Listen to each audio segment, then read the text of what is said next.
աջակցությամբ։ Հանրապետությունում պրեմիում տեսակի բենզինի գինը նվազել է 15%-ով եւ նախկին 510-ի փոխարեն այսօր 430 դրամ է, հայտարարել է վարչապետ Նիկոլ Փաշինյանը։ Նրա խոսքով բենզինի շուկայական գինը նվազել է 2%-ով, սա վերաբերում է նաեւ ռեգուլյար բենզինի գնին, որը դեկտեմբերի համեմատ նվազել է 8%-ով։ Այսինքն, եթե դեկտեմբերի 11-ի դրությամբ այն 500 դրամ էր, հիմա արդեն 460 դրամ է։ Սա խաղաղություն է եւ մենք պետք է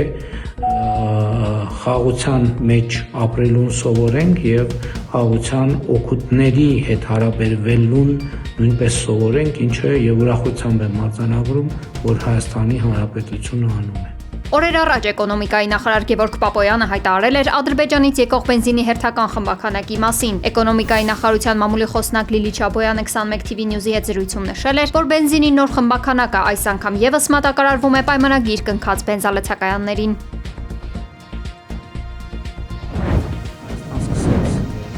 Մինչ Հայաստանի վարչապետը տեսաուղերձով ողջունում էր ադրբեջանական վառելիքի Հայաստան ներմուծումը, Թուրքիայի տրանսպորտի եւ ենթակառուցվածքների նախարար Աբդուլքադիր Օրալօղլուն հայտարարել է, թե Զանգեզուրի միջանցք կոչվող տարածքը կարող է շահագործման հանձնվել մինչեւ 2030 թվականը։ Օրալօղլուի խոսքով Ադրբեջանը դեռևս աշխատանքներ է իրականացնում Նախիջևանի հատվածում եւ կան անավարտ գործեր, որոնք ադրբեջանական կողմը հավանաբար կսկսի այս տարի։ Օրալօղլուն նաեւ առանձնահատուկ շեշտել է, որ այս հարցում կարևոր նշանակություն ունի ԱՄՆ-ն։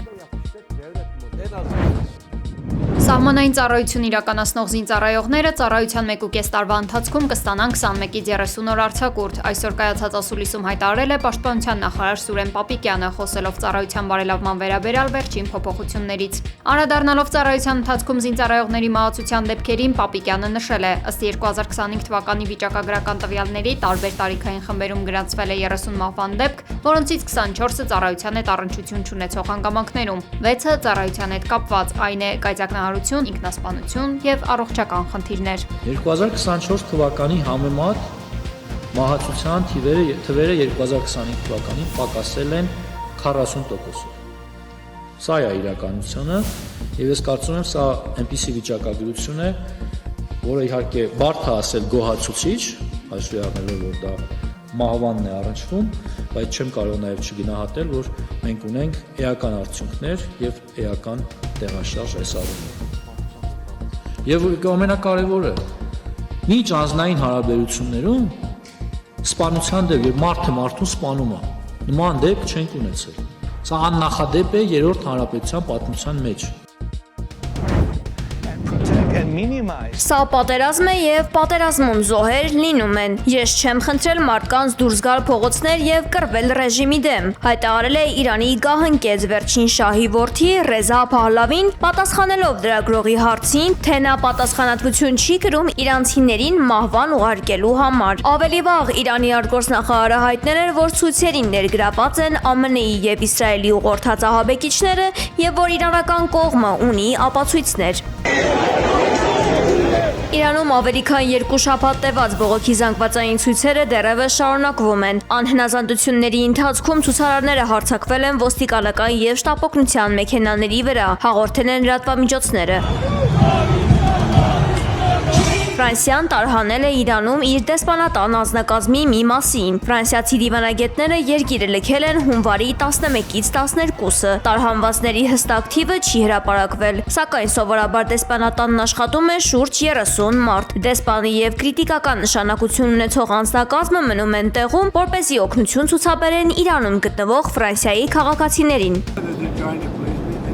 Իրանի հետ առևտուր իրականացնող ցանկացած երկիր ԱՄՆ-ի հետ առևտրի դեպքում կբախվի 25% մաքսատուրքի, հայտարարել է ԱՄՆ նախագահ Դոնալդ Թրամփը։ Բացի այդ, ամերիկյան մամուլում շրջանառվում են տեղեկություններ, թե Թրամփը հակված է հարվածել այաթոլլաների ռեժիմին։ Չնայած այս ամենին, Սպիտակ տան կայքում որոշման վերաբերյալ պաշտոնական տեղեկություն չկա։ Չկա նաև տեղեկություն այն մասին, թե մաքսատուրքերը կիրառելու համար ինչ իրավական լիազորություններ կգործածվեն կամ դրանք ուղղված կլինեն Իրանի առևտրային բոլոր գործընկերներին։ Իսրայելական կողմը հայտարարել է, որ երկրի բանակը մշտապես պատրաստ է Իրանում տեղի ունեցող բողոքի ցույցերում անսպասելի սցենար զարգացնել։ Ըստ միջազգային լրատվամիջոցների, երկրում զանգվածային ցույցերի հետևանքով զոհերի թիվը հասել է մոտ 600-ի։ Բացի հակակառավարական ցույցերից, Իրանում տեղի են ունենում նաև իշխանամետ ակցիաներ։ Երկրում երրորդյա սուգ է հայտարարվել։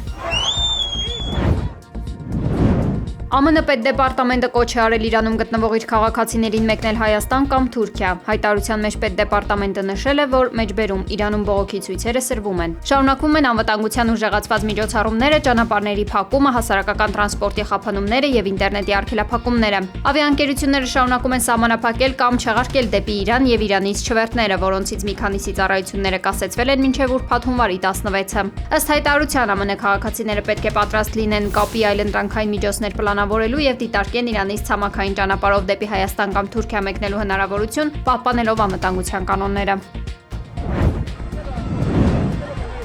Արգենտինայի ծովափում հսկայական ալիքի պատճառով զոհվել է 1 տղամարդ, ավելի քան 30 մարդ վիրավորվել է ավերիչ ալիքի հետևանքով։ Ծովափին գտնվողները խուճապահար փախել են։